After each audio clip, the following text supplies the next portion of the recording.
a few MPs from Karnataka. We have assembled here to address all of you specifically on the issue of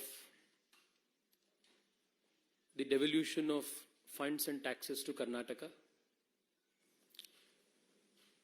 and to specifically address the claims made by the Chief Minister of Karnataka, who has brought all the MLAs from Karnataka today to Delhi and is protesting against a claimed injustice to the state of Karnataka. As the issue is directly related to the state of Karnataka, the initial remarks that Shri Pratap Simha, MP from Mysuru, and I will make will be in Kannada. We will thereafter also make a statement in English and Hindi.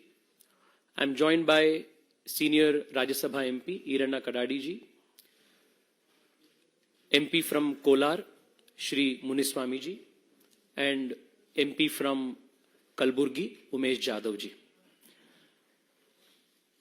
With your permission, I will first make a statement in Kannada and then request my learned colleague Pratap Simha to also add to our initial statement. ಸ್ನೇಹಿತರೆ, ಚುನಾವಣೆಯ ಸಂದರ್ಭದಲ್ಲಿ ಕಾಂಗ್ರೆಸ್ ಪಾರ್ಟಿಯ ಮ್ಯಾನಿಫೆಸ್ಟೋದಲ್ಲಿ ಯಾವುದೇ ರೀತಿಯ ಯೋಚನೆ ಇಲ್ಲದಲೆ, financial implication ಬಗ್ಗೆ ಯಾವುದೇ ರೀತಿಯ ಚಿಂತೆ ಇಲ್ಲದಲೆ, ಬೇಕಾಬಿಟ್ಟಿಯಾದಂಥ ಬೇಜವಾಬ್ದಾರಿಯಾದಂಥ ಬಿಟ್ಟಿ ಭಾಗ್ಯಗಳನ್ನು ಕೊಡುವಂಥ, ಫ್ರೀ ಗ್ಯಾರಂಟಿಗಳನ್ನು ಕೊಡುವಂಥ ಆಶ್ವಾಸನೆಯನ್ನ ಕಾಂಗ್ರೆಸ್ ಪಾರ್ಟಿಯವರು ಚುನಾವಣೆಗಿಂತ ಮುಂಚೆ ರಾಜ್ಯದ ಜನತೆ ಎದುರುಗಡೆ ಮಾಡಿದ್ರು. ಈ ಗ್ಯಾರಂಟಿಗಳಿಗೆ ಹಣ ಎಲ್ಲಿಂದ ತರ್ತೀರಿ ಅಂತಂದ್ರೆ ಆ ಉತ್ತರ, ಅದರ ಬಗ್ಗೆ ಯೋಚನೆ ಕಾಂಗ್ರೆಸ್ ಪಾರ್ಟಿಯವರು ಚುನಾವಣೆಗಿಂತ ಮುಂಚೆ ಒಂದು ಹಂತದಲ್ಲೂ ಕೂಡ ಮಾಡಿರಲಿಲ್ಲ. ಚುನಾವಣೆ ಗೆದ್ದಾದ ನಂತರದಲ್ಲಿ ಮೊದಲನೇ ದಿವಸದಿಂದನೇ ಕೊಟ್ಟಂತ ಭರವಸೆ ಈಡೇರಿಸಲಿಕ್ಕೆ ಸಾಧ್ಯ ಆಗೋದಿಲ್ಲ ಅನ್ನುವಂಥ ವಾಸ್ತವಿಕ ಅರಿವು ಕಾಂಗ್ರೆಸ್ ಸರ್ಕಾರಕ್ಕಾಯಿತು. ಇದರ ಮೊದಲ ಉದಾಹರಣೆ ಅಂದ್ರೆ 10 ಕೆಜಿಗಳ ಅಕ್ಕಿಯನ್ನು ಕೊಡ್ತೀವಿ ಅಂತ ಸಿದ್ದರಾಮಯ್ಯನವರು ಏನು ಘೋಷಣೆ ಮಾಡಿದ್ರು. ಯಾವಾಗ ಅವರಿಗೆ 10 ಕೆಜಿ ಅಕ್ಕಿ ಅನ್ನಭಾಗ್ಯದಲ್ಲಿ ಕೊಡ್ಲಿಕ್ಕೆ ಆಗಲ್ಲ ಅಂತ ಗೊತ್ತಾಯ್ತೋ, ತಕ್ಷಣದಲ್ಲಿ ಕೇಂದ್ರ ಸರ್ಕಾರ ನಮಗೆ ಅಕ್ಕಿ ಕೊಡೋದನ್ನ ನಿಲ್ಲಿಸಿದೆ, ಕರ್ನಾಟಕಕ್ಕೆ ಅನ್ಯಾಯ ಆಗಿದೆ ಅನ್ನುವಂತ ಒಂದು ವಾದವನ್ನು ಶುರು ಮಾಡಿದ್ರು. ನಾವು ಅನ್ನಭಾಗ್ಯವನ್ನ ಅನೌನ್ಸ್ ಮಾಡಿದ ತಕ್ಷಣದಲ್ಲೇನೆ ಮೋದಿ ಸರ್ಕಾರ ಕರ್ನಾಟಕಕ್ಕೆ ಕೊಡಬೇಕಾಗಿರುವಂತಹ ಅನ್ನವನ್ನ ನಿಲ್ಲಿಸಿದ್ರು ಅನ್ನುವಂಥ ಸುಳ್ಳು ಆರೋಪವನ್ನು ಶುರು ಮಾಡಿದ್ರು. ನಂತರದ ದಿನದಲ್ಲಿ ಚುನಾವಣೆಗಿಂತ ಮುಂಚೆನೆ ದೇಶದ ಎಲ್ಲ ರಾಜ್ಯಗಳಿಗೂ ಕೂಡ ಓಪನ್ ಮಾರ್ಕೆಟ್ ನಲ್ಲಿ ತಗೊಳ್ಳುವಂತ ಕಾನೂನನ್ನ ಕೇಂದ್ರ ಸರ್ಕಾರ ತಂದಿತ್ತು. ರಾಜ್ಯಕ್ಕೆ ಯಾವುದೇ ರೀತಿಯಾದಂತಹ ಅನ್ಯಾಯ ಆಗ್ಲಿಲ್ಲ ಅನ್ನುವಂಥ ಸತ್ಯ ಹೊರಬಂದ ಮೇಲೆ ಅನ್ನಭಾಗ್ಯದ ಕುರಿತಾಗಿರುವಂತಹ ನಾಟಕ ಅಲ್ಲೇ ಬಂದಾಯಿತು. ನಂತರದಲ್ಲಿ ರಾಜ್ಯದ ಉಪಮುಖ್ಯಮಂತ್ರಿಗಳಾದಂತಹ ಡಿ ಕೆ ಶಿವಕುಮಾರ್ ಅವರಿಗೆ ಗೊತ್ತಾಯಿತು, ರಾಜ್ಯದ ಬೊಕ್ಕಸದಲ್ಲಿ ಅಭಿವೃದ್ಧಿ ಕೆಲಸಗಳಿಗೆ ಯಾವುದೇ ರೀತಿಯಾದಂತಹ ಹಣ ಇಲ್ಲ ಅಂತ. ಡಿ ಕೆ ಶಿವಕುಮಾರ್ ಅವರನ್ನೇ ಮಾಧ್ಯಮದ ಎದುರುಗಡೆ ಹೇಳಿಕೆ ಕೊಟ್ಟರು 2-3 ತಿಂಗಳ ಹಿಂದೆ, ರಾಜ್ಯದಲ್ಲಿ ಈ ವರ್ಷ ಯಾವುದೇ ಅಭಿವೃದ್ಧಿ ಆಗೋದಿಲ್ಲ, ನೋ ಡೆವಲಪ್ಮೆಂಟ್ ದಿಸ್ ಇಯರ್ ಅಂತ ಡಿ ಕೆ ಶಿವಕುಮಾರ್ ಸ್ಟೇಟ್ಮೆಂಟ್ ಕೊಟ್ಟರು. ಅದಾದ ಕೆಲವೇ ವಾರಗಳಲ್ಲಿ ಮುಖ್ಯಮಂತ್ರಿಗಳ ಆರ್ಥಿಕ ಸಲಹೆಗಾರರಾದಂತಹ ಬಸವರಾಜ ರಾಯರೆಡ್ಡಿ ಅವರು 58,000 ಕೋಟಿ ರೂಪಾಯಿಯಷ್ಟು ದುಡ್ಡು ನಮಗೆ ಈ ಗ್ಯಾರಂಟಿಗಳನ್ನು ಪೂರೈಸೋದಕ್ಕೆ ಬೇಕು, ರಾಜ್ಯದಲ್ಲಿ ಈ ಮಟ್ಟನ ದುಡ್ಡಿಲ್ಲ, ಆದ್ರಿಂದ ಕೇಂದ್ರ ಸರ್ಕಾರದ ಹತ್ರ ನಾವು ಹೇಗಾದ್ರೂ ಮಾಡಿ ದುಡ್ಡನ್ನ ಪಡ್ಕೊಳ್ಬೇಕು ಅನ್ನುವಂತ ಹೇಳಿಕೆಯನ್ನ ಮುಖ್ಯಮಂತ್ರಿಗಳ ಆರ್ಥಿಕ ಸಲಹೆಗಾರರು ಕೂಡ ಇದೇ ಹೇಳಿಕೆಯನ್ನು ಕೊಟ್ಟರು. ಈ ಕಾಂಟೆಕ್ಸ್ಟ್ ನಲ್ಲಿ ಅಂದ್ರೆ ಬೇಕಾಬಿಟ್ಟಿಯಾದಂತಹ ಬೇಜವಾಬ್ದಾರಿಯುತ ಹೇಳಿಕೆಗಳನ್ನ, ಭರವಸೆಗಳನ್ನ ಚುನಾವಣೆ ಸಂದರ್ಭದಲ್ಲಿ ನೀಡಿ ಸರ್ಕಾರಕ್ಕೆ ಬಂದಾದ ಮೇಲೆ ಯಾವಾಗ ಇದನ್ನ ಯಾವುದನ್ನೂ ಕೂಡ ಈಡೇರಿಸಲಿಕ್ಕೆ ಸಾಧ್ಯ ಆಗೋದಿಲ್ಲ ಅನ್ನುವಂಥ ವಾಸ್ತವಿಕತೆ ಅರಿವಾಯಿತು, ಆಗ ಕೇಂದ್ರ ಸರ್ಕಾರದ ಮೇಲೆ ಗೂಬೆ ಕೂರಿಸುವಂತ ಪ್ರಯತ್ನ ಒಂದಲ್ಲ ಎರಡಲ್ಲ ಸತತವಾಗಿ ಅಧಿಕಾರಕ್ಕೆ ಬಂದ ಮೊದಲ ದಿವಸದಿಂದ ನಡ್ಕೊಂಡು ಬಂದಿದೆ. ಈ ಕಾಂಟೆಕ್ಸ್ಟ್ ನಲ್ಲೇನೆ ಇವತ್ತು ಕಾಂಗ್ರೆಸ್ ಪಾರ್ಟಿಯ ಜಂತರ್ ಮಂತರ್ನಲ್ಲಿ ನಡೀತಾ ಇರುವಂತಹ ಡ್ರಾಮಾವನ್ನು ಕೂಡ ಈ ಕಾಂಟೆಕ್ಸ್ಟ್ ನಲ್ಲೇ ನಾವು ನೋಡಬೇಕಾಗಿದೆ. ಮಾನ್ಯ ಮುಖ್ಯಮಂತ್ರಿಗಳು ಮತ್ತು ಕಾಂಗ್ರೆಸ್ ಸರ್ಕಾರ ಮಾಡ್ತಾ ಇರುವಂತಹ ಮೊದಲ ಆರೋಪ ಅಂತಂದ್ರೆ ಕರ್ನಾಟಕಕ್ಕೆ ಕೇಂದ್ರ ಸರ್ಕಾರದಿಂದ ಅನ್ಯಾಯ ಆಗಿದೆ, ನಮಗೆ ಬರಬೇಕಾಗಿರುವಂತ ಹಣ ಕಡಿಮೆ ಆಗಿದೆ ಅನ್ನುವಂಥದ್ದು ಅವರ ಮೊದಲ ಆರೋಪ. ಆದರೆ ಕಳೆದ 10 ವರ್ಷಗಳಲ್ಲಿ ನರೇಂದ್ರ ಮೋದಿ ಸರ್ಕಾರದ ನೇತೃತ್ವದಲ್ಲಿ ಕರ್ನಾಟಕಕ್ಕೆ ಎಷ್ಟು ದುಡ್ಡು ಬಂದಿದೆ ಅನ್ನುವಂತಹ ಅಂಕಿಅಂಶವನ್ನು ನಿಮ್ಮೆದುರುಗಡೆ ಇಡ್ತೇನೆ. ಅದ್ರ ಜೊತೆಗೆ 10 ವರ್ಷಗಳ ಕಾಲ UPA ಸರ್ಕಾರದಲ್ಲಿ ಎಷ್ಟು ದುಡ್ಡು ಕರ್ನಾಟಕಕ್ಕೆ ಬಂದಿತ್ತು ಅನ್ನುವಂತಹ ಮಾಹಿತಿಯನ್ನು ನಿಮ್ಮೆದುರುಗಡೆ ಇಡ್ತೇನೆ. 2004ನೇ ಇಸ್ವಿಯಿಂದ 2014ನೇ ಇಸ್ವಿಯವರೆಗೆ, ಫ್ರಮ್ 2004 ಟು 2014 ಕರ್ನಾಟಕಕ್ಕೆ ಟ್ಯಾಕ್ಸ್ ಡೆವಲ್ಯೂಷನ್ ಅಲ್ಲಿ ಬಂದಿದ್ದು 81,795 ಕೋಟಿ. 2014ರಿಂದ 2024ರವರೆಗೆ ಇಲ್ಲಿಯವರೆಗೆ ಬಂದಿರುವಂತದ್ದು 2,85,000 ಕೋಟಿ ರೂಪಾಯಿ. ಅಂದ್ರೆ ಪರ್ಸೆಂಟೇಜ್ ನಲ್ಲಿ ಹೇಳಬೇಕು ಅಂತಂದ್ರೆ 250% ಗಿಂತ ಹೆಚ್ಚು ದುಡ್ಡು ಕಳೆದ 10 ವರ್ಷದಲ್ಲಿ ಕೇಂದ್ರ ಸರ್ಕಾರದಿಂದ ಟ್ಯಾಕ್ಸ್ ಡೆವಲ್ಯೂಷನ್ ಆಗಿ ರಾಜ್ಯ ಸರ್ಕಾರಕ್ಕೆ ಬಂದಿದೆ. ಇನ್ನು ಗ್ರಾಂಟ್ ಇನ್ ಏಡ್ ನ ಬಗ್ಗೆ ಮಾತನಾಡಿದ್ದಾರೆ ಮುಖ್ಯಮಂತ್ರಿಗಳು. ಗ್ರಾಂಟ್ ಇನ್ ಏಡ್ ನಲ್ಲೂ ಕೂಡ ರಾಜ್ಯಕ್ಕೆ ಅನ್ಯಾಯ ಆಗಿದೆ ಅಂತ ಹೇಳಿದ್ದಾರೆ. 2004ರಿಂದ 2014ನೇ ಇಸ್ವಿಯವರೆಗೆ UPA 10 ವರ್ಷದಲ್ಲಿ ಕರ್ನಾಟಕಕ್ಕೆ 60,779 ಕೋಟಿ ಗ್ರಾಂಟ್ ಇನ್ ಏಡ್ ಬಂದಿದ್ದು. ಕಳೆದ 10 ವರ್ಷದಲ್ಲಿ ನರೇಂದ್ರ ಮೋದಿಯವರ ನೇತೃತ್ವದಲ್ಲಿ ಕರ್ನಾಟಕಕ್ಕೆ 2,08,832 ಕೋಟಿ ಗ್ರಾಂಟ್ ಇನ್ ಏಡ್ ಬಂದಿದೆ. ಗ್ರಾಂಟ್ ಇನ್ ಏಡ್ ನ ಪರ್ಸೆಂಟೇಜ್ ಇನ್ಕ್ರೀಸ್ ಅಂದ್ರೆ 243% ಇನ್ಕ್ರೀಸ್ ಕಳೆದ 10 ವರ್ಷದಲ್ಲಿ ನಮ್ಮ ಸರ್ಕಾರದ ಅವಧಿಯಲ್ಲಾಗಿದೆ. ವಾಸ್ತವಿಕತೆ ಹೀಗಿದ್ರೂ ಕೂಡ ಕರ್ನಾಟಕಕ್ಕೆ ಅನ್ಯಾಯ ಆಗಿದೆ ಅನ್ನುವಂಥ ಸುಳ್ಳನ್ನ ಪದೇ ಪದೇ ಮುಖ್ಯಮಂತ್ರಿಗಳು ಮತ್ತು ರಾಜ್ಯ ಕಾಂಗ್ರೆಸ್ ಸರ್ಕಾರ ಮಾಡ್ತಾ ಇದೆ. ಎಷ್ಟು ದುಡ್ಡು ಕರ್ನಾಟಕಕ್ಕೆ ಕಳೆದ 10 ವರ್ಷದಲ್ಲಿ ಬಂದಿದೆ ಅಂತಂದ್ರೆ, ಕಳೆದ 20 ವರ್ಷದಲ್ಲಿ ಕೇಂದ್ರ ಸರ್ಕಾರದಿಂದ ಕರ್ನಾಟಕಕ್ಕೆ ಎಷ್ಟು ದುಡ್ಡು ಬಂದಿದೆಯೋ ಅದರಲ್ಲಿ 75% ದುಡ್ಡು ಕೇವಲ ಕಳೆದ 10 ವರ್ಷದಲ್ಲಿ ನರೇಂದ್ರ ಮೋದಿ ಸರ್ಕಾರದಲ್ಲಿ ಬಂದಿದೆ. ನಾನು ಇದನ್ನು ರಿಪೀಟ್ ಮಾಡ್ತೀನಿ.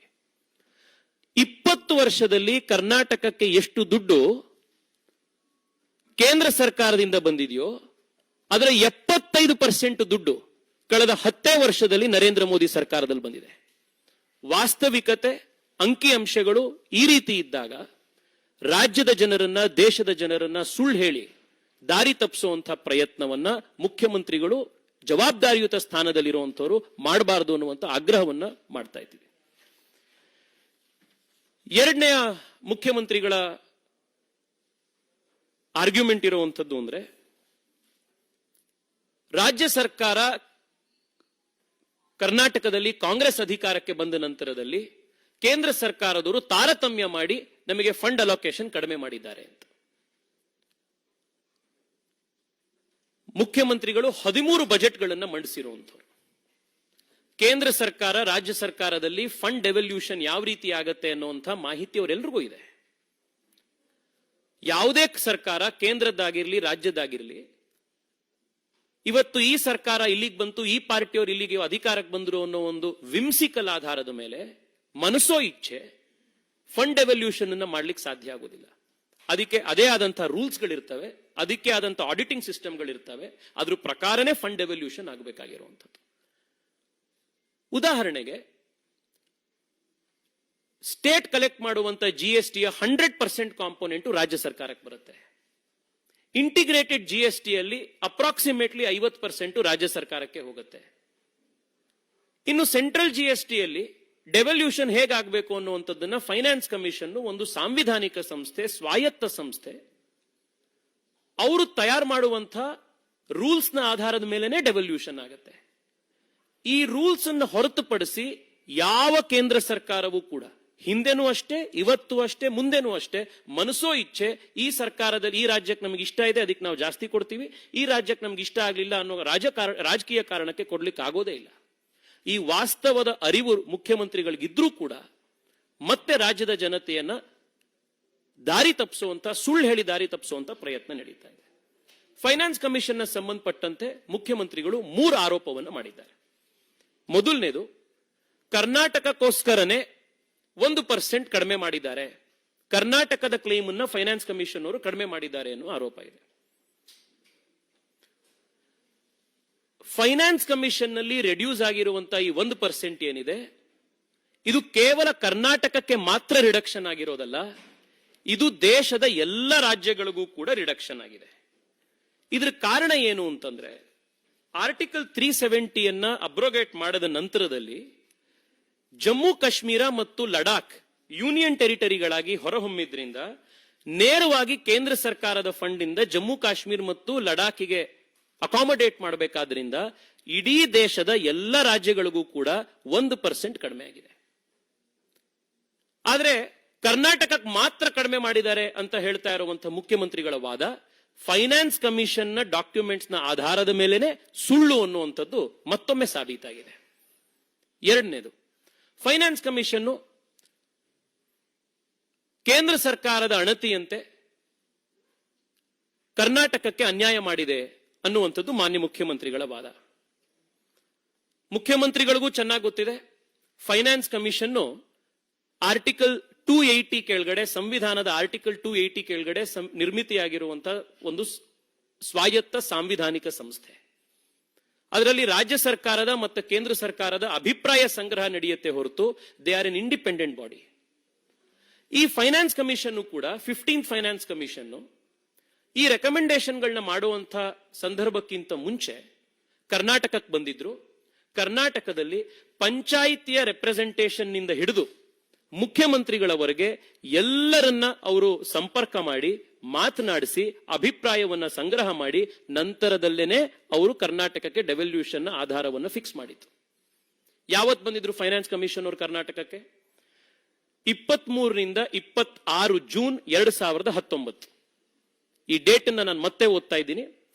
15th ಫೈನಾನ್ಸ್ ಕಮಿಷನ್ ನ ಅಭಿಪ್ರಾಯ ಸಂಗ್ರಹ ಮಾಡುವಂತಹ ದೃಷ್ಟಿಯಿಂದ ಕರ್ನಾಟಕಕ್ಕೆ ಜೂನ್ 2019 23ನೇ ತಾರೀಕಿಂದ 26ನೇ ತಾರೀಕುವರೆಗೆ 3 ದಿನಗಳ ಕಾಲ ಫೈನಾನ್ಸ್ ಕಮಿಷನ್ ನ ಎಲ್ಲ ಉನ್ನತ ಅಧಿಕಾರಿಗಳು ಕರ್ನಾಟಕಕ್ಕೆ ಬಂದಿದ್ರು. ಆಗ ಯಾರು ಅಧಿಕಾರದಲ್ಲಿದ್ದು?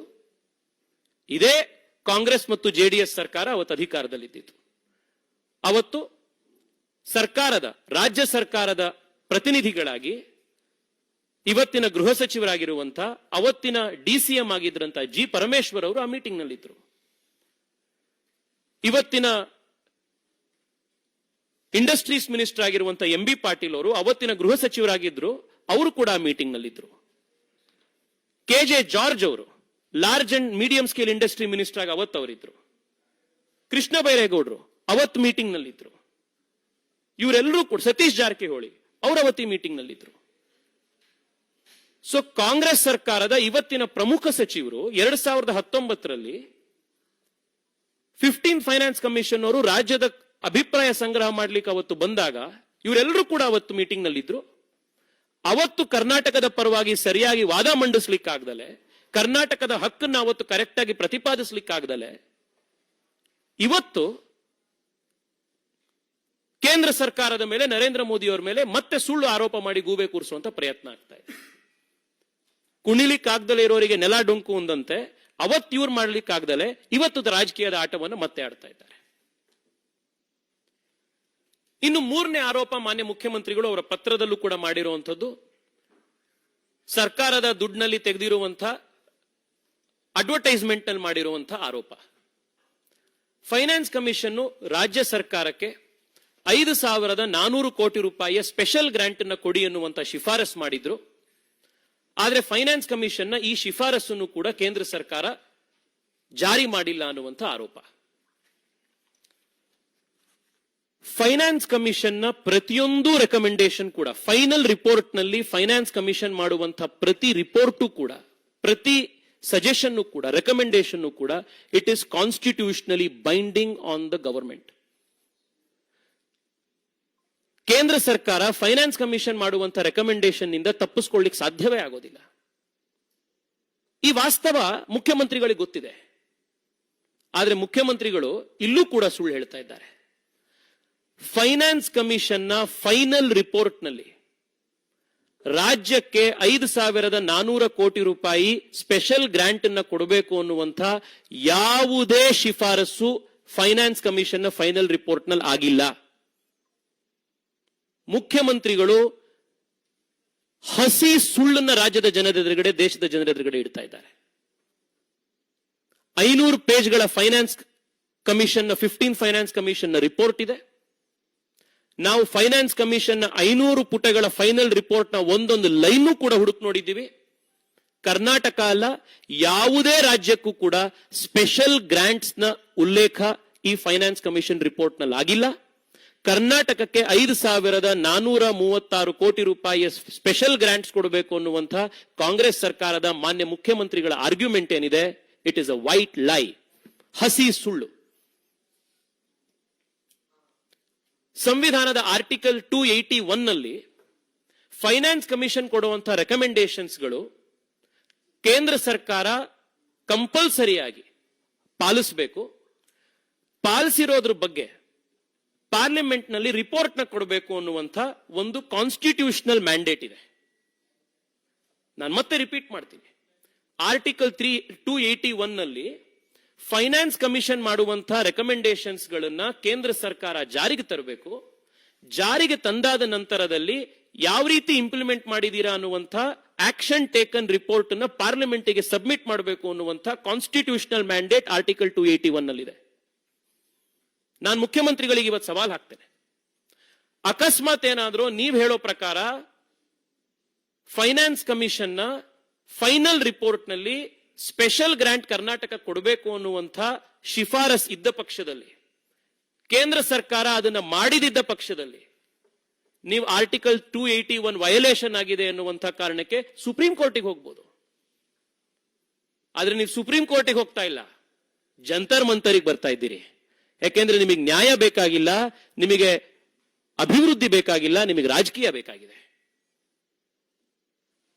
ಇನ್ನು 4ನೇ ಅಂಶ, ಮಾನ್ಯ ಮುಖ್ಯಮಂತ್ರಿಗಳು ಮಾಡಿರುವಂತಹ ಆರೋಪ, ಕರ್ನಾಟಕಕ್ಕೆ ಜಿಎಸ್ಟಿ ಬಂದಾದ ನಂತರದಲ್ಲಿ ಪ್ರತಿ ವರ್ಷ ಲಾಸ್ ಆಗ್ತಾ ಇದೆ ಕರ್ನಾಟಕಕ್ಕೆ. ಜಿಎಸ್ಟಿ ಬರೋದಕ್ಕಿಂತ ಮುಂಚೆ ನಮಗೆ ಜಾಸ್ತಿ ದುಡ್ಡು ಕರ್ನಾಟಕಕ್ಕೆ ಬರ್ತಾ ಇತ್ತು. ಜಿಎಸ್ಟಿ ಬಂದಾದ ಮೇಲೆ ಕರ್ನಾಟಕಕ್ಕೆ ಅನ್ಯಾಯ ಆಗಿದೆ ಅನ್ನುವಂಥ ಆರೋಪ ಮುಖ್ಯಮಂತ್ರಿಗಳು ಮಾಡ್ತಾ ಇದ್ದಾರೆ. ಅದರ ಜೊತೆಗೇನೆ ಅವ್ರು ಮಾಡ್ತಾ ಇರುವಂತಹ ಮತ್ತೊಂದು ಆರೋಪ, ಏಕಾಏಕಿಯಾಗಿ ಜಿಎಸ್ಟಿಯನ್ನ ಕಾಂಪನ್ಸೇಷನ್ ಅನ್ನ ಕೇಂದ್ರ ಸರ್ಕಾರ 5 ವರ್ಷ ಕೊಟ್ಟಿದ್ದು 5 ವರ್ಷ ಆಗಿದ ತಕ್ಷಣ ಏಕಾಏಕಿ ನಿಲ್ಲಿಸ್ಬಿಟ್ರು. ಇದು ಮುಖ್ಯಮಂತ್ರಿಗಳ 2ನೇ ಆರೋಪ. ಅಂಕಿಅಂಶಗಳ ಜೊತೆಗೆ ಮಾನ್ಯ ಮುಖ್ಯಮಂತ್ರಿಗಳಿಗೆ ನಾನು ಮತ್ತೆ ಕೇಳ್ತಾ ಇದ್ದೀನಿ, ಯಾಕೆ ಈ ರೀತಿ ಸುಳ್ಳು ಹೇಳ್ತೀರಿ? ಕರ್ನಾಟಕಕ್ಕೆ 2017-18 ಜಿಎಸ್ಟಿ ಶುರುವಾದ ನಂತರದಲ್ಲಿ 31,900 ಕೋಟಿ 17-18 ನಲ್ಲಿ ಬಂದಿದ್ದು, 18-19 ನಲ್ಲಿ 55,356 ಕೋಟಿ ಬಂದಿದ್ದು, 19-20 ಯಲ್ಲಿ 61,900 ಕೋಟಿ ಬಂದಿದ್ದು, ಫೈನಾನ್ಷಿಯಲ್ ಇಯರ್ 2021 ನಲ್ಲಿ 73,000 ಕೋಟಿ ಬಂದಿದ್ದು, ಫೈನಾನ್ಷಿಯಲ್ ಇಯರ್ 21-22 ಅಲ್ಲಿ 82,000 ಕ್ರೋರ್ಸ್ ಬಂದಿದ್ದು.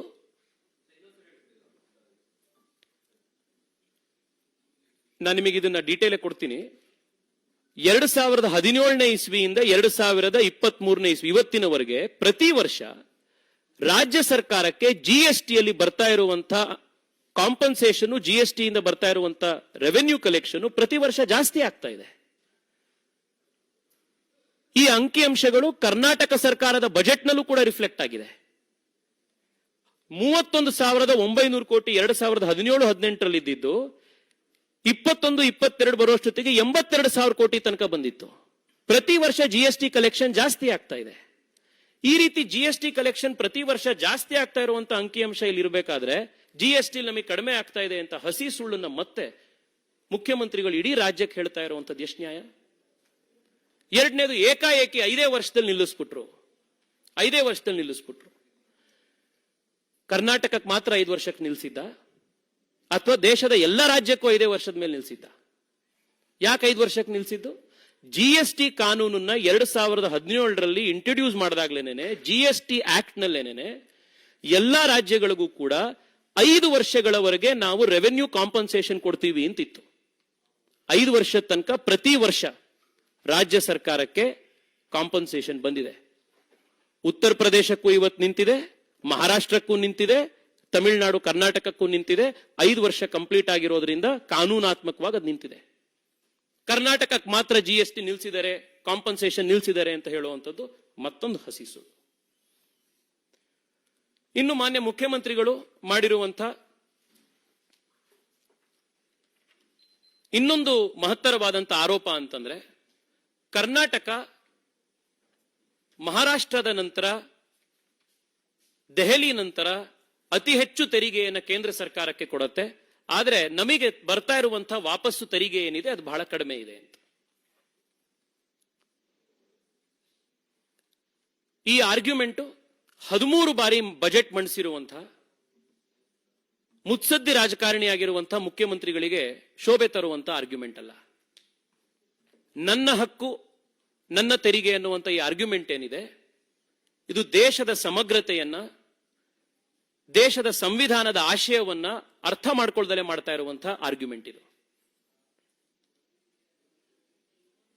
ಒಂದು ಸಮಾಜದಲ್ಲಿ, ಒಂದು ಮನೆಯಲ್ಲಿ ಬೇರೆ ಬೇರೆ ಐತಿಹಾಸಿಕ, ಸಾಮಾಜಿಕ, ಆರ್ಥಿಕ ಕಾರಣಗಳಿಂದಾಗಿ ಕೆಲವರು ಮುಂದಿರ್ತಾರೆ, ಕೆಲವು ರಾಜ್ಯಗಳು ಹಿಂದಾಗಿರ್ತವೆ. ಎಲ್ಲರನ್ನ ಒಟ್ಟಿಗೆ ಸಮನಾಗಿ ತೆಗೆದುಕೊಂಡು ಹೋಗಬೇಕಾಗಿರುವಂಥದ್ದು ಕೇಂದ್ರ ಸರ್ಕಾರದ, ಎಲ್ಲ ರಾಜ್ಯಗಳನ್ನು ಸಮನಾಗಿ ತೆಗೆದುಕೊಂಡು ಹೋಗಬೇಕಾಗಿರೋದು ಕೇಂದ್ರ ಸರ್ಕಾರದ ಕರ್ತವ್ಯ. ಎಲ್ಲಾ ಜಿಲ್ಲೆಗಳನ್ನು ಕೂಡ ಸಮನಾಗಿ ತೆಗೆದುಕೊಂಡು ಹೋಗಬೇಕಾಗಿರೋದು ರಾಜ್ಯ ಸರ್ಕಾರದ ಕರ್ತವ್ಯ. ನರೇಂದ್ರ ಮೋದಿ ಅವರು ಅಧಿಕಾರಕ್ಕೆ ಬಂದ ಮೊದಲನೇ ದಿವಸದಿಂದನೇ ಸಬ್ಕಾ ಸಾಥ್ ಸಬ್ಕಾ ವಿಕಾಸ್ ಅಂತಂದ್ರು. ಸಬ್ಕಾ ವಿಕಾಸ್ ಸಬ್ಕಾ ಸಾಥ್ ಅಂದಾಗ ಅರ್ಥ ಯಾರು ಹಿಂದುಳಿದಿದಾರೋ ಅವ್ರನ್ನೂ ಕೂಡ ನಾವು ಮುಂದೆ ತೆಗೆದುಕೊಂಡು ಬರಬೇಕಾಗಿರುವಂತ ಪ್ರಯತ್ನ ಅಂತ. ಸಾಮಾಜಿಕ ನ್ಯಾಯ, ಸಾಮಾಜಿಕ ನ್ಯಾಯ ಅಂತ ಪ್ರತಿ ದಿವಸ ಭಾಷಣ ಮಾಡುವಂತ ಮುಖ್ಯಮಂತ್ರಿಗಳಿಗೆ, ಕಾಂಗ್ರೆಸ್ ಸರ್ಕಾರಕ್ಕೆ ಈ ಸಾಮಾಜಿಕ ನ್ಯಾಯ ಯಾಕೆ ಕಾಣ್ತಾ ಇಲ್ಲ? ಇವತ್ತು ಕರ್ನಾಟಕಕ್ಕೆ ನಾವು ಕಟ್ಟಿರೋ ಅಷ್ಟೆಲ್ಲಾ ತೆರಿಗೆ ಕರ್ನಾಟಕಕ್ಕೆ ಬರಬೇಕು ಅನ್ನುವಂಥ ಆರ್ಗ್ಯುಮೆಂಟು 2 ಕಾರಣಕ್ಕೆ ತಪ್ಪು. ಮೊದಲನೇದು, ಕರ್ನಾಟಕದಲ್ಲಿ ಇರುವಂತಹ ಯಾವ್ಯಾವ ಕಂಪನಿಗಳಿದಾವೆ, ಸಾಫ್ಟ್ವೇರ್ ಕಂಪನಿ ಇರ್ಬೋದು, ನಮ್ಮ ಮ್ಯಾನುಫ್ಯಾಕ್ಚರಿಂಗ್ ಇಂಡಸ್ಟ್ರೀಸ್ ಇರ್ಬೋದು, ಏನ್ ಬರೀ ಕರ್ನಾಟಕದ ಒಳಗಡೆನೆ ಮಾತ್ರ ವಹಿವಾಟು ನಡೆಯುತ್ತಾ? ದೇಶದಾದ್ಯಂತ ವ್ಯಾಪಾರ ಮಾಡಲ್ವಾ? ಕರ್ನಾಟಕದಿಂದ ಪ್ರೊಡ್ಯೂಸ್ ಮಾಡುವಂತ ಸಾಫ್ಟ್ವೇರ್ ಅನ್ನ ದೆಹಲಿಯ, ಮಹಾರಾಷ್ಟ್ರದ, ಮುಂಬೈನ, ಅಸ್ಸಾಂನ ಕಂಪನಿಗಳು ಉಪಯೋಗಿಸ್ತಾ ಇಲ್ವಾ? ಬೆಂಗಳೂರಿನಲ್ಲೋ, ಹುಬ್ಳಿಯಲ್ಲೋ, ಮೈಸೂರಿನಲ್ಲೋ ಮ್ಯಾನುಫ್ಯಾಕ್ಚರ್ ಮಾಡುವಂತ ಒಂದು ವಸ್ತುನ ಕರ್ನಾಟಕದ, ದೇಶದ ಬೇರೆ ಬೇರೆ ಭಾಗದಲ್ಲಿ ಅದ್ರ ವ್ಯಾಪಾರ ಆಗ್ತಾ ಇಲ್ವಾ? ಪ್ರತಿ ಬಾರಿನೂ ಒಕ್ಕೂಟದ ವ್ಯವಸ್ಥೆಯ ಚಾಂಪಿಯನ್ಸ್ಗಳಂತೆ ಮಾತನಾಡುವಂಥವ್ರು ನಮ್ಮ ಹಕ್ಕು, ನಮ್ಮ ತೆರಿಗೆ ನಮ್ಮಲ್ಲೇ ಉಳಿಬೇಕು ಅನ್ನುವಂತ ಆರ್ಗ್ಯುಮೆಂಟ್ ನ ಮಾಡಿದ್ರೆ ಇದು ನೀವೇ ಹೇಳುವಂತ ಒಕ್ಕೂಟದ ವ್ಯವಸ್ಥೆಯ ವಿರುದ್ಧ ಇಲ್ವಾ? ಇದೇ ಆರ್ಗ್ಯುಮೆಂಟ್ ಅನ್ನು ಮುಂದುವರಿಸಿದ್ರೆ, ನಾನು ಬೆಂಗಳೂರಿನ ಸಂಸದ, ಇವತ್ತು ಕೋಲಾರ್ನ ಸಂಸದರಿದ್ದಾರೆ, ಗುಲ್ಬರ್ಗಾದ ಸಂಸದರಿದ್ದಾರೆ, ಕರ್ನಾಟಕದ ಅತ್ಯಂತ ಹಿಂದುಳಿದ ಭಾಗದಲ್ಲಿರುವಂತ ನಮ್ಮ ಕಲ್ಯಾಣ ಕರ್ನಾಟಕದ ಸಂಸದರಿದ್ದಾರೆ, ಮೈಸೂರಿನ ಸಂಸದರಿದ್ದಾರೆ. ನಾನು ಬೆಂಗಳೂರಿನ MP ಆಗಿ ಬೆಂಗಳೂರಿನ 60% ಬೆಂಗಳೂರಿಗೆ, ಕರ್ನಾಟಕದ GDPಗೆ ಕಾಂಟ್ರಿಬ್ಯೂಷನ್ ಬೆಂಗಳೂರು ಕೊಡುತ್ತೆ. ಬೆಂಗಳೂರಿನ ತೆರಿಗೆ ಬರೀ ಬೆಂಗಳೂರಿಗೆ ಉಪಯೋಗಿಸಬೇಕು ಅನ್ನುವಂತ ಆರ್ಗ್ಯುಮೆಂಟ್ ಮಾಡಿದ್ರೆ ಕರ್ನಾಟಕದ ಹಿತಾಸಕ್ತಿ ಎಲ್ಗೆ ಹೋಗ್ಬೇಕು? ಮಾನ್ಯ ಪ್ರಧಾನಮಂತ್ರಿಗಳು ಕಳೆದ 10 ವರ್ಷದಲ್ಲಿ ಯಾವ ರಾಜ್ಯಗಳು ಹಿಂದುಳಿದಿದಾವೋ, ಅದರಲ್ಲೂ ವಿಶೇಷವಾಗಿ ಯಾವ ಜಿಲ್ಲೆಗಳು ಹಿಂದುಳಿದಿದಾವೋ ಅಂಥ ಜಿಲ್ಲೆಗಳಿಗೆ ಆಸ್ಪಿರೇಷನಲ್ ಡಿಸ್ಟ್ರಿಕ್ಟ್ಸ್ ಅಂತ ಹೇಳಿ ಇನ್ನೂ ವಿಶೇಷವಾದಂತಹ ಹಣಕಾಸಿನ ಸಹಾಯ ಕೊಟ್ಟು ಮುಂದೆ ತೆಗೆದುಕೊಂಡು ಬರುವಂತ ಪ್ರಯತ್ನ ಮಾಡ್ತಾ ಇದ್ದಾರೆ. ಈ ಆರ್ಗ್ಯುಮೆಂಟ್ ಅನ್ನು ಇದೇ ರೀತಿ ನೀವು ತುಂಡೊರ್ಸ ಅಂತ ಆರ್ಗ್ಯುಮೆಂಟ್ ನೀವು ಮುಂದುವರಿಸಿದ್ರೆ ದೇಶದ ಕಾನ್ಸೆಪ್ಟ್ ಅಲ್ಲಿ ಹೋಗ್ಬೇಕು, ರಾಜ್ಯದ ಕಾನ್ಸೆಪ್ಟ್ ಅಲ್ಲಿ ಹೋಗ್ಬೇಕು. ಬೆಂಗಳೂರಿನಲ್ಲೇ ಇದನ್ನು ನೀವು ಮುಂದುವರಿಸ್ತಾ ಹೋದ್ರೆ ಮಹದೇವಪುರ ಕಟ್ಟುವಷ್ಟು ಟ್ಯಾಕ್ಸ್ ಬೆಂಗಳೂರಿನ ಬೇರೆ ಭಾಗಗಳು ಕಟ್ಟಲ್ಲ. ಈ ರೀತಿ ಒಂದು ವ್ಯವಸ್ಥೆಯನ್ನ ಸರ್ಕಾರವನ್ನು ನಡೆಸಲಿಕ್ಕೆ ಸಾಧ್ಯ ಇದೆಯಾ?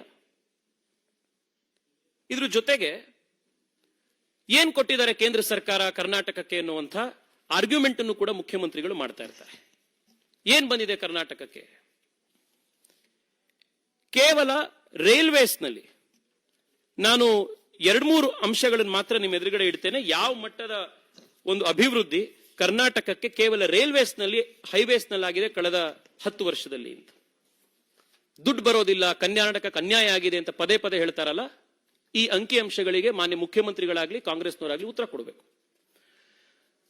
ಕೇಂದ್ರ ಸರ್ಕಾರದಲ್ಲಿ ಯುಪಿಎ ಅಧಿಕಾರದಲ್ಲಿದ್ದಾಗ 2009ನೇ ಇಸ್ವಿಯಿಂದ 2014ನೇ ಇಸ್ವಿಯವರೆಗೆ ಪ್ರತಿ ವರ್ಷ ಆವರೇಜ್ ಕರ್ನಾಟಕಕ್ಕೆ ರೈಲ್ವೇಸ್ ನಲ್ಲಿ ಬರ್ತಾ ಇದ್ದಿದ್ದು 835 ಕೋಟಿ.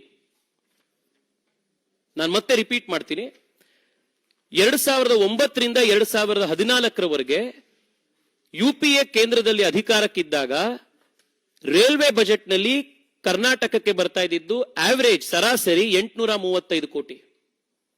ಆದರೆ ಕಳೆದ 10 ವರ್ಷದಲ್ಲಿ ಕರ್ನಾಟಕಕ್ಕೆ ಕೇವಲ ರೈಲ್ವೇಸ್ ಅಲ್ಲಿ ವರ್ಷಕ್ಕೆ ಆವರೇಜು 3838 ಕೋಟಿ ಬಂದಿದೆ. 4.5 ಟೈಮ್ಸ್ ಮೋರ್ ಮನಿ ರೈಲ್ವೇಸ್ ನಲ್ಲಿ ಬಂದಿರುವಂತದ್ದು.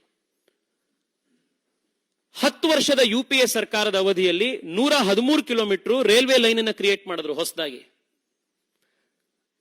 ಕಳೆದ 10 ವರ್ಷದಲ್ಲಿ ನರೇಂದ್ರ ಮೋದಿ ಸರ್ಕಾರ ಕರ್ನಾಟಕದಲ್ಲಿ 169 ಕಿಲೋಮೀಟರ್ ಹೊಸ ರೈಲ್ವೆ ಲೈನ್ ನಾವು ಕ್ರಿಯೇಟ್ ಮಾಡಿದೀವಿ. 1.2x more. ಯುಪಿಎ ಸರ್ಕಾರ 10 ವರ್ಷ ಅಧಿಕಾರದಲ್ಲಿದ್ದಾಗ 2004ರಿಂದ 2014ನೇ ಇಸ್ವಿಯವರೆಗೆ ರೈಲ್ವೆ ಎಲೆಕ್ಟ್ರಿಫಿಕೇಶನ್ ವರ್ಷಕ್ಕೆ 12 ರೈಲ್ವೆ ಕಿಲೋಮೀಟರ್ ಆಗ್ತಾ ಇತ್ತು. ಟೋಟಲ್ ಅವ್ರು ಮಾಡಿರುವಂತದ್ದು ಕರ್ನಾಟಕದ ಜನ ಇದನ್ನು ಗಮನಿಸಬೇಕು. ಯುಪಿಎ ಸರ್ಕಾರ 10 ವರ್ಷದಲ್ಲಿ ವರ್ಷಕ್ಕೆ 12 ಕಿಲೋಮೀಟರ್ ರೈಲ್ವೆ ಎಲೆಕ್ಟ್ರಿಫಿಕೇಶನ್ ಮಾಡೋರು. ನರೇಂದ್ರ ಮೋದಿ ಸರ್ಕಾರದ ಅವಧಿಯಲ್ಲಿ ವರ್ಷಕ್ಕೆ 301 railway kilometre, 301 railway kilometre electrification ಆಗ್ತಾ ಇದೆ. ಇದು ರೈಲ್ವೇಸ್ ನಲ್ಲಿ ಆಗಿರುವಂತದ್ದು. ಇನ್ ಜಲ್ ಜೀವನ್ ಮಿಷನ್ ನಲ್ಲಿ ನಾನು ಒಂದೇ ಒಂದು ಅಂಶ ಎಲ್ರಿಗೂ ಗಮನಕ್ಕೆ ತರಬೇಕು. ಮಾನ್ಯ ಮುಖ್ಯಮಂತ್ರಿಗಳು ಕೇಂದ್ರ ಸರ್ಕಾರಕ್ಕೆ ಏನು ಬಂದಿಲ್ಲ ಕೇಂದ್ರ ಸರ್ಕಾರದಿಂದ ನಮಗೆ, ಈ ಆರ್ಗ್ಯುಮೆಂಟ್ ನ ಪದೇ ಪದೇ ಮಾಡ್ತಾ ಇರೋದ್ರಿಂದ ಮುಖ್ಯಮಂತ್ರಿಗಳ ಕ್ಷೇತ್ರ ಆಗಿರುವಂತಹ ವರುಣಾ ಮತ್ತು ಚಾಮುಂಡೇಶ್ವರಿ ಮೈಸೂರು ಡಿಸ್ಟ್ರಿಕ್ಟ್ ನಲ್ಲಿ ಪ್ರಧಾನ ಮಂತ್ರಿಗಳು ಜಲ್ ಜೀವನ್ ಮಿಷನ್ ಅನ್ನೋ ಅಭಿಯಾನ ಶುರು ಮಾಡಿ ಮನೆಗಳಿಗೆ ನಲ್ಲಿಯಲ್ಲಿ ನೀರು ತೆಗೆದುಕೊಂಡು ಹೋಗೋ ಯೋಜನೆಯನ್ನು ತಗೊಂಡ್ಕೊಂಡು ಬರೋದಕ್ಕಿಂತ ಮುಂಚೆ ಆಗಸ್ಟ್ 15, 2019ನೇ ಇಸ್ವಿಗಿಂತ ಮುಂಚೆ ಮೈಸೂರು ಜಿಲ್ಲೆಯಲ್ಲಿ ವರುಣಾ ಮತ್ತೆ ಚಾಮುಂಡೇಶ್ವರಿಯಲ್ಲಿ 24% ಮನೆಗಳ ಹತ್ರ ವಾಟರ್ ಕನೆಕ್ಷನ್ ಇದ್ದಿತ್ತು, ಟ್ಯಾಪ್ಡ್ ವಾಟರ್ ಕನೆಕ್ಷನ್ ಇದ್ದಿತ್ತು. ಇವತ್ತು 68%ಗೆ ಅದು ಏರಿಕೆ ಆಗಿದೆ. ಅದನ್ನು ತೆಗೆದುಕೊಂಡು ಬಂದಿರುವಂತಹ ನರೇಂದ್ರ ಮೋದಿ ಅವರು. ರಾಮನಗರ ಕನಕಪುರದಲ್ಲಿ 30% ಮಾತ್ರ 2019ನೇ ಇಸ್ವಿಗಿಂತ ಮುಂಚೆ ಮನೆಗಳಿಗೆ ನಲ್ಲಿಯಲ್ಲಿ ನೀರು ಬರ್ತಾ ಇದ್ದಿತ್ತು. ಆದ್ರೆ ಇವತ್ತದು 90%ಗೆ ಇನ್ಕ್ರೀಸ್ ಆಗಿದೆ. ನರೇಂದ್ರ ಮೋದಿ ಸರ್ಕಾರ ತೆಗೆದುಕೊಂಡು ಬಂದಿರುವಂತದ್ದು ವಾಸ್ತವಿಕತೆ ಇದಿದೆ. ಕಡೆಯದಾಗಿ ನಾನು ಒಂದೇ ವಿಷಯ ಹೇಳ್ತೇನೆ.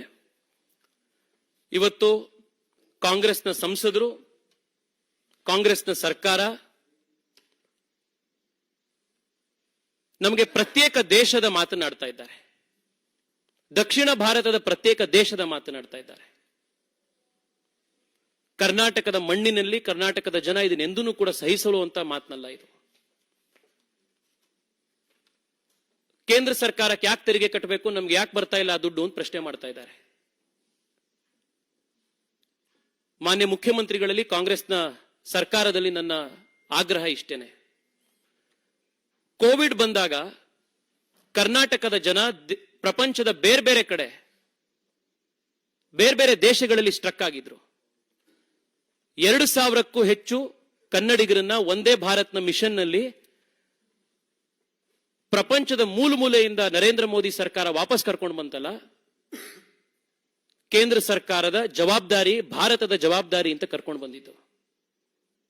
ಕರ್ನಾಟಕದ ವಿದ್ಯಾರ್ಥಿಗಳು ಯುಕ್ರೇನ್ ನಲ್ಲಿ ಓದ್ಲಿಕ್ಕೆ ಹೋದಾಗ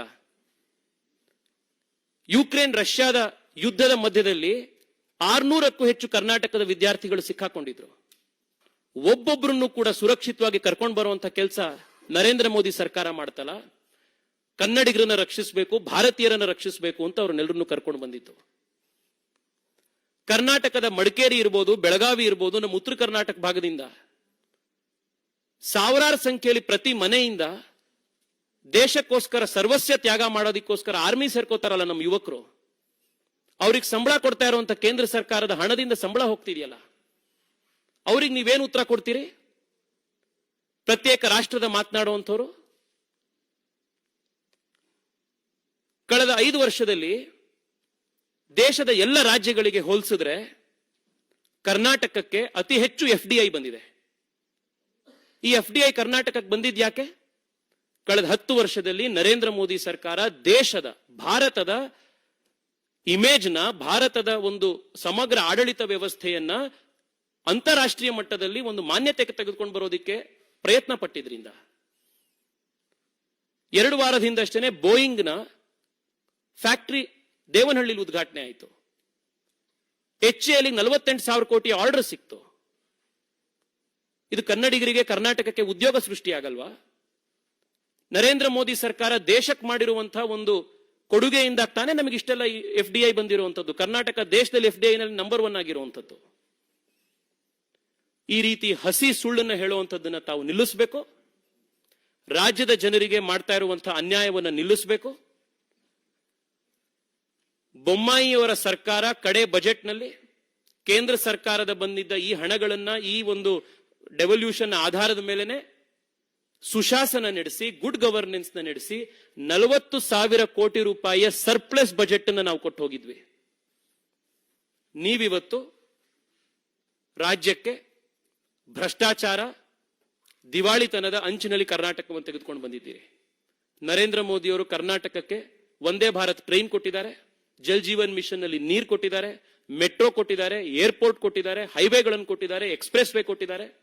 1,00,000 ಕೋಟಿಗೂ ಹೆಚ್ಚು ರೂಪಾಯಿ ಅಂತ ಅನುದಾನಗಳ ಪ್ರಾಜೆಕ್ಟ್ಗಳನ್ನು ಕೇವಲ ಬೆಂಗಳೂರು ನಗರ ಕೊಟ್ಟಿದ್ದಾರೆ. ಕಷ್ಟದಲ್ಲಿರುವಂತಹ ಕನ್ನಡಿಗರನ್ನ ದೇಶದ ಮೂಲ ಮೂಲೆಗಳನ್ನ, ವಿಶ್ವದ ಮೂಲ ಮೂಲೆಗಳಿಂದ ಅವರನ್ನ ಸಂರಕ್ಷಿಸಿ ವಾಪಸ್ ಕರ್ಕೊಂಡ್ ಬಂದಿದ್ದಾರೆ. ಬಸವಣ್ಣರ ಅನುಭವ ಮಂಟಪದ ಗುಣಗಾನವನ್ನ G20ಯಲ್ಲಿ UN ನಲ್ಲಿ ಮಾಡಿದ್ದಾರೆ.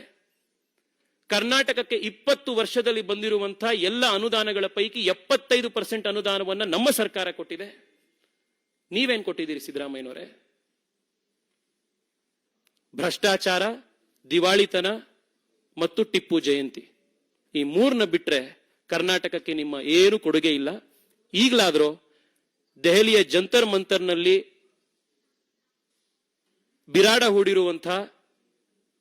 ಹೂಡಿರುವಂತಹ ನಿಮ್ಮ ಡ್ರಾಮಾ ಕಂಪನಿಯನ್ನ ಪ್ಯಾಕಪ್ ಮಾಡಿ ವಾಪಸ್ಸು ಬೆಂಗಳೂರಿಗೆ ತಕ್ಷಣದಲ್ಲಿ ಹೋಗಿ ಜನರ ಕೆಲಸವನ್ನ ಮಾಡುವಂತ ಕೆಲಸ ಮಾಡಿ ಅಂತ ಹೇಳಿ ನಾನು ಮಾನ್ಯ ಮುಖ್ಯಮಂತ್ರಿಗಳಲ್ಲಿ ಆಗ್ರಹ ಮಾಡ್ತಾ ಇದ್ದೀನಿ.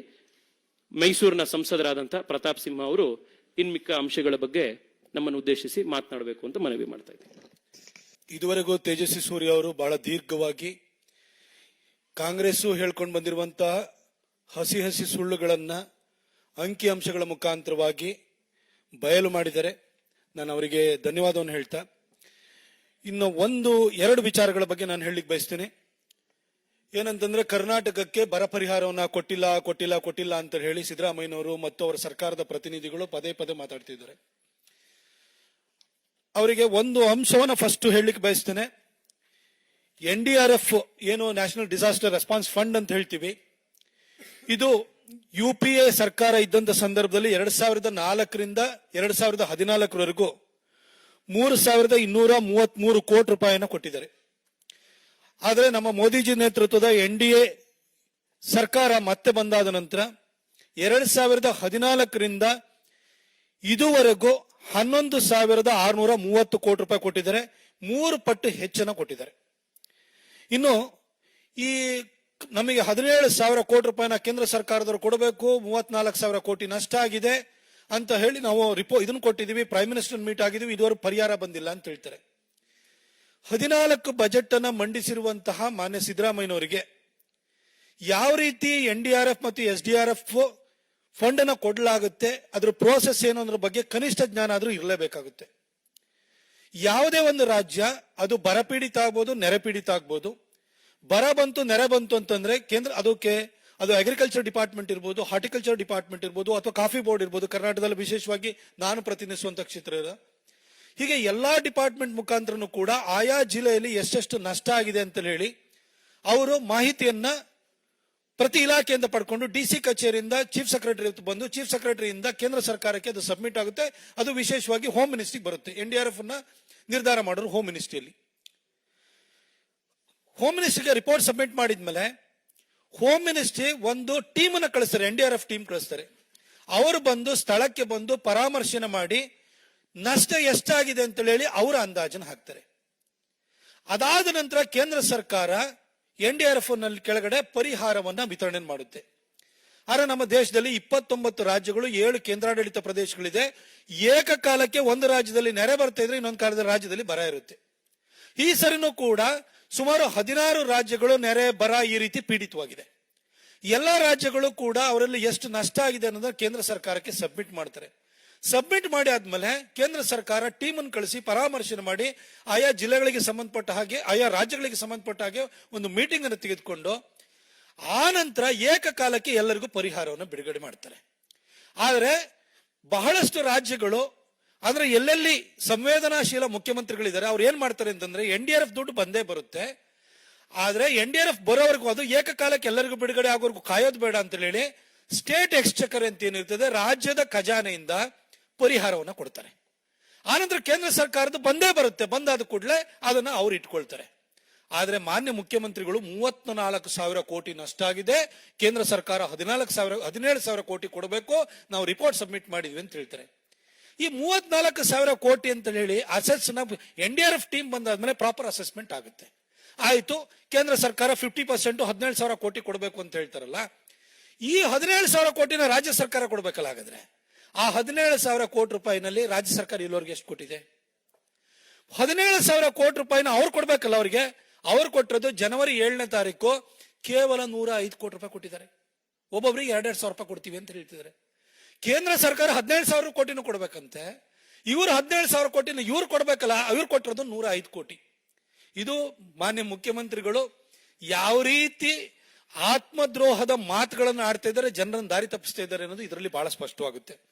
ಇನ್ನು ಒಂದು ವಿಚಾರ, ಮಹದಾಯಿ, ಮೇಕೆದಾಟು, ಅಪ್ಪರ್ ಭದ್ರಾ, ಇದ್ರ ಬಗ್ಗೆ ಆಗಾಗ ಅವ್ರು ಮಾತಾಡ್ತಾ ಇರ್ತಾರೆ. ಅಪ್ಪರ್ ಭದ್ರಾ ಏನು, ಭದ್ರಾ ಮೇಲ್ದಂಡೆ ಯೋಜನೆಗೆ ನಾವು ಕಳೆದ ಬಜೆಟ್ ನಲ್ಲಿ 2023-24 ಬಜೆಟ್ ನಲ್ಲಿ ನಾವು ಕೊಟ್ಟಿರುವಂತ ಅನುದಾನ ಏನು ಘೋಷಣೆ ಮಾಡಿದ್ದು 5,300 ಕೋಟಿ ರೂಪಾಯಿ ಬರಬೇಕು, ಇನ್ನೂ ಬಂದಿಲ್ಲ, ಕೊಟ್ಟಿಲ್ಲ ಅಂತ ಹೇಳಿ ಸಿದ್ದರಾಮಯ್ಯನವ್ರು ಹೇಳ್ತಿದ್ದಾರೆ. ಆದ್ರೆ ಸಿದ್ದರಾಮಯ್ಯನವರಿಗೆ ವ್ಯವಸ್ಥೆ ಯಾವ ರೀತಿ ನಡೀತದೆ ಅಂತ ಗೊತ್ತಿರಬೇಕು. 5,300 ಕೋಟಿ ರೂಪಾಯಿನ ನಿಮಗೆ ತಗೊಂಡೋಗಿ ಖಜಾನೆ ಕಳಿಸ್ಬಿಟ್ಟು ಅದರಲ್ಲಿ ನೀವು ಪರ್ಸೆಂಟೇಜ್ ತಗೊಂಡ್ಬಿಟ್ಟು ಕಾಂಟ್ರಾಕ್ಟರ್ ಫಿಕ್ಸ್ ಮಾಡೋದಕ್ಕೆ ಕೊಡಲ್ಲ ಕೇಂದ್ರ ಸರ್ಕಾರ. ನೀವು ಅಪ್ಪರ್ ಭದ್ರಾ ಪ್ರಾಜೆಕ್ಟ್ ಅನ್ನ ನೀವು ಅಣೆಕಟ್ಟಿನ ಎತ್ತರವನ್ನ ಮಾಡೋದಕ್ಕೆ ನಿಮ್ಮ ಹತ್ರ ಡಿಸೈನ್ ರೆಡಿ ಮಾಡಿಕೊಂಡು ಅದಕ್ಕೆ ನೀವು ಕೇಂದ್ರ ಸರ್ಕಾರದ ಜಲಶಕ್ತಿ ಮಂತ್ರಾಲಯದಿಂದ 5,300 ಕೋಟಿ ಕೊಡ್ತೀವಿ ಅಂತ ಹೇಳಿದ್ರಲ್ಲ, ಕನ್ಸೆಂಟ್, ಅದರಿಂದ ಅನುಮತಿಯನ್ನು ಪಡ್ಕೊಂಡು ನೀವು ಟೆಂಡರ್ ಫ್ಲೋಟ್ ಮಾಡಬೇಕು. ಡಿಸೈನ್ ಇದ್ದಾದ್ಮೇಲೆ ಪ್ರಾಪರ್ DPR ಇಟ್ಕೊಂಡು ನೀವು ಟೆಂಡರ್ ಫ್ಲೋಟ್ ಮಾಡಿ, ಟೆಂಡರ್ ನಲ್ಲಿ ಟೆಕ್ನಿಕಲ್ ಎಲ್ಲ ಫೈನಾನ್ಷಿಯಲ್ ಇವ್ಯಾಲ್ಯೂಯೇಷನ್ ಎಲ್ಲ ಬಿಡ್ ಆದ ನಂತರ ಕೇಂದ್ರ ಸರ್ಕಾರ ಮೊದಲನೇ ಹಂತದಲ್ಲಿ ಎಷ್ಟು ಕೊಡಬೇಕು ಅದನ್ನ ಕೇಂದ್ರ ಸರ್ಕಾರ ರಿಲೀಸ್ ಮಾಡುತ್ತೆ. ಸರ್, ಫಸ್ಟ್ ಡಿಸೈನ್ ನ ಫೈನಲೈಸ್ ಮಾಡಿ DPR ಇಟ್ಕೊಂಡು ಟೆಂಡರ್ ಕರೆಯೋ ಕೆಲಸ ಮಾಡಿ. 5,300 ಕೋಟಿ ರೂಪಾಯಿನ ನಾವಿಲ್ಲಿ ಬಿಜೆಪಿಯ ಸಂಸದರಿದ್ದೀವಿ, ನಾವು 25 ಜನ ಸಂಸದರಿದ್ದೀವಿ, ನೀವು ತಲೆ ಕೆಡಿಸ್ಕೊಳ್ಬೇಡಿ. ನಿಮ್ಗೆ 5,300 ಕೋಟಿ ರೂಪಾಯಿ 5 ರೂಪಾಯಿನೂ ಕಮ್ಮಿ ಆಗಲ್ಲ, ಅಷ್ಟನ್ನು ಕೂಡ ನಾವು ಕೊಡಿಸ್ತೀವಿ. ಆದ್ರೆ ಜನರನ್ನ ದಾರಿ ತಪ್ಪಿಸುವಂತ ಕೆಲಸ ಮಾಡಬೇಡಿ. ಇನ್ನ ಮೇಕೆದಾಟು, ಸಿದ್ದರಾಮಯ್ಯನವರು ಉಪಮುಖ್ಯಮಂತ್ರಿಗಳು ಇಬ್ಬರೂ ಕೂಡ ಏನು ಪಾದಯಾತ್ರೆ ಮಾಡಿ ಅಲ್ಲಿ ಬರಬೇಕಾದ್ರೂ ಎಲ್ಲಾರ್ಗು ಕೂಡ ಎಲ್ಲ ಅಭಿಷೇಕನು ಮಾಡಿಬಿಟ್ಟು ಅಲ್ಲಿ ಅವ್ರನ್ನ ಕರ್ಕೊಂಡು ಪಾದಯಾತ್ರೆ ಮಾಡಿದ್ರು. ಸರ್, ಇದು ಕಾವೇರಿ ಬೇಸಿನಲ್ಲಿ ಬರುತ್ತೆ. ಕಾವೇರಿ ಬೇಸಿನಲ್ಲಿ ನೀವು ಕೇರಳ, ಕರ್ನಾಟಕ, ತಮಿಳುನಾಡು, ಪಾಂಡಿಚೇರಿ ಇಷ್ಟೂ ರಾಜ್ಯಗಳನ್ನು ಕೂಡ ನಾವು ಒಟ್ಟಿಗೆ ತೆಗೆದುಕೊಂಡು ಹೋಗ್ಬೇಕಾಗುತ್ತೆ. ನೀವು ಮೇಕೆದಾಟು ಪ್ರಾಜೆಕ್ಟ್ ಬರೋ ಕಡೆ ನಿಮಗೆ ಅಲ್ಲಿ ಎನ್ವಿರಾನ್ಮೆಂಟಲ್ ಕ್ಲಿಯರೆನ್ಸ್ ಬೇಕು. ಎನ್ವಿರಾನ್ಮೆಂಟಲ್ ಕ್ಲಿಯರೆನ್ಸ್ DPR ಆಗಬೇಕು. ನೀವು ಪಕ್ಕದಲ್ಲಿರುವಂತಹ ಸ್ಟಾಲಿನಿಗೆ ಒಂದು ಫೋನ್ ಮಾಡಿ, ನಿಮಗೆ ಕೋಟ ಏನ್ ಕೊಡ್ಬೇಕು, ನಾವು 175 TMC ನೀರು ಅದನ್ನ ಕೊಡ್ತೀವಿ. ಎಕ್ಸೆಸ್ ವಾಟರ್ ಏನ್ ಬರ್ತದಲ್ಲ ಅದು ಹೋಗಿ ಸಮುದ್ರ ಸೇರೋದ್ರ ಬದಲು ನಾವು ಬೆಂಗಳೂರಿಗೆ ಕುಡಿಯೋ ನೀರಿಗೆ ನಾವು ಬಳಸ್ಕೊಳ್ತೀವಿ, ನಾವು ಡ್ಯಾಮ್ ಮಾಡ್ತೀವಿ, ಇದಕ್ಕೆ ತಗಾದೆ ತೆಗಿಬಿಡಿ ಅಂತ ಹೇಳಿ ನೀವು ಹೇಳ್ಕೊಳ್ಳಿ. ಈ ಇಂಡಿಯಾ ಅಲಯನ್ಸ್ ಅಂತ ಹೇಳ್ಬಿಟ್ಟು ಎಲ್ಲಾ ಕಡೆ ಕೈ ಹಿಡ್ಕೊಂಡು ನೀವು ಪೋಸ್ ಕೊಡ್ತಿರಲ್ಲ, ಒಂದು ಫೋನ್ ತಗೊಂಡ್ಬಿಟ್ಟು ತಗಾದೆ ತೆಗಿಬಿಡಿ ಅಂತೇಳಿ ಕೇಂದ್ರ ಸರ್ಕಾರ, ತಮಿಳುನಾಡಿನ ಅಬ್ಜೆಕ್ಷನ್ ಇರಬಾರ್ದು. ಅದಕ್ಕೆ ಸುಪ್ರೀಂ ಕೋರ್ಟ್ ನಲ್ಲೂ ಕೂಡ, ಸುಪ್ರೀಂ ಕೋರ್ಟ್ ಮುಂದೆನೆ ಹೋಗ್ಬೇಕು. ಏನಾದ್ರೂ ತಕರಾರಿತ್ತು ಅಂತಂದ್ರೆ ಸುಪ್ರೀಂ ಕೋರ್ಟೇ ಅಲೋ ಮಾಡಲ್ಲ ಅದಕ್ಕೆ. ಅದು ಕಾವೇರಿ ವಾಟರ್ ಮ್ಯಾನೇಜ್ಮೆಂಟ್ ಅಥಾರಿಟಿ ಇದೆ, ಅದ್ರ ಮುಂದೆ ಹೋಗ್ಬೇಕಾಗುತ್ತೆ. ದಯವಿಟ್ಟು ಫಸ್ಟ್ ಸ್ಟಾಲಿನ್ ಅನ್ನ ನೀವು ಕನ್ವಿನ್ಸ್ ಮಾಡಿ. ಕೇಂದ್ರ ಸರ್ಕಾರ ಖಂಡಿತ ಅವಾಗ ಮಧ್ಯಸ್ಥಿಕೆ ವಹಿಸಿ ನಿಮಗೆ ಎನ್ವಿರಾನ್ಮೆಂಟಲ್ ಕ್ಲಿಯರೆನ್ಸ್ ಕೊಡ್ಸೋ ಕೆಲಸ, DPR ಗೆ ಪರ್ಮಿಷನ್ ಕೊಡ್ಸೋ ಕೆಲಸನ ನಾವು 25 ಸಂಸದರು ನಾವು ಮಾಡ್ತೀವಿ. ಫಸ್ಟ್ ಸ್ಟಾಲಿನ್ ಅನ್ನ ಕನ್ವಿನ್ಸ್ ಮಾಡೋ ಕೆಲಸನ ನೀವು ಮಾಡಿ ಅಂತ ಹೇಳ್ತೀನಿ. ತೇಜಸ್ವಿ ಅವರು ಬಹಳ ಸುದೀರ್ಘವಾಗಿ ಹೇಳಿದರೆ ಇಂಗ್ಲಿಷ್ ಮಾಧ್ಯಮದವರು ಕೂಡ ಇದ್ದಾರೆ. ಹಾಗಾಗಿ ಅವರಿಗೆ ಅವರೇ ಒಂದು ಸ್ವಲ್ಪ ಸಣ್ಣ ಬ್ರೀಫಿಂಗ್ ಅನ್ನು ಕೂಡ ಮಾಡ್ತಾರೆ. Thank you.